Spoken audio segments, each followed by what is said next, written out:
भारत और बांग्लादेश के बीच दिल्ली में पहला T20 खराब हवा और वायु प्रदूषण के बावजूद सफलतापूर्वक खेला गया। बीसीसीआई अध्यक्ष सौरव गांगुली ने मैच खत्म होने के बाद दोनों देशों के खिलाड़ियों का शुक्रिया जताया। उन्होंने ट्वीट किया, बेहद ही मुश्किल हालात में ये मैच खेलने के लिए दोनों टीमों का शुक्रिया, शाबाश बांग्लादेश। हालांकि मैच में जहरीली हवा के बावजूद कोई बड़ी समस्या नहीं हुई, लेकिन खबरों में सामने आया है कि 2 क्रिकेटर्स को मैच के दौरान परेशानी हुई थी। बांग्लादेश के बल्लेबाज सौम्य सरकार और एक अन्य खिलाड़ी ने बांग्लादेशी टीम के लक्ष्य का पीछा करने के दौरान मैदान पर उल्टी की थी। इसके अलावा भारतीय क्रिकेट टीम के विकेटकीपर बल्लेबाज ऋषभ पंत को भी काफ़ी परेशानी हुई थी। वो कई बार खांसते हुए नजर आए थे। दिल्ली में रविवार को हवा की गुणवत्ता काफ़ी बिगड़ गई थी। दोपहर में अरुण जेटली क्रिकेट स्टेडियम से 8 किलोमीटर दूर जवाहरलाल नेहरू स्टेडियम पर हवा की गुणवत्ता 912 थी, जो कि अत्यधिक खतरनाक थी।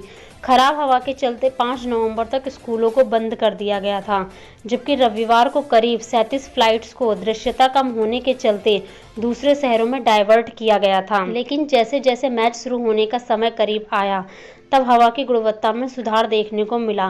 प्रदूषण के बावजूद बड़ी संख्या में दर्शक मैच देखने के लिए स्टेडियम पहुंचे।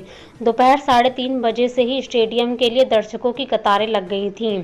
बांग्लादेश को मैच जिताने वाले मुशफिकुर रहीम ने प्रदूषण के बारे में कहा, व्यक्तिगत तौर पर यह वायु प्रदूषण उनके लिए कुछ नहीं है। मैं इस बात में ज़्यादा खोया हुआ था कि मुझे किस गेंदबाज का सामना करना होगा। इतने दर्शकों के सामने भारत का सामना करने का मौका बांग्लादेश को हर रोज नहीं मिलता।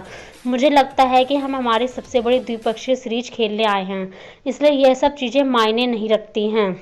वहीं बांग्लादेश क्रिकेट बोर्ड के चीफ नजमुल हसन ने मैच से पहले हवा की गुणवत्ता पर चिंता जताई थी। उन्होंने कहा था, मुझे हाल फिलहाल तक इसके बारे में पता नहीं था, लेकिन जब मैंने इंटरनेट पर वहां के हालात के बारे में पढ़ा तो मैं डर गया था।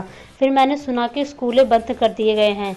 मैंने कोच, कप्तान और मुशफिकुर रहीम से बात की और उन्होंने कहा कि यह मसला है, लेकिन वह खेल सकते हैं। आज सुबह यह काफ़ी बुरा था। मैंने सोचा कि उन्हें गेंद नज़र कैसे आएगी, लेकिन वो शुरू से ही कह रहे थे कि उसे शिफ्ट नहीं कर सकते। हालांकि बाद में हालात पहले से बेहतर हो गए थे। बता दें कि सौरव गांगुली ने पहले ही कह दिया था कि ऐन वक्त पर मैच को शिफ्ट नहीं किया जा सकता, लेकिन आगे से सर्दियों में उत्तरी भारत में मैच कराने को लेकर प्रैक्टिकल तौर पर सोचा जाएगा। फिलहाल इस वीडियो में इतना ही। क्रिकेट से संबंधित जानकारी के लिए हमारे चैनल को सब्सक्राइब करना ना भूलें। धन्यवाद।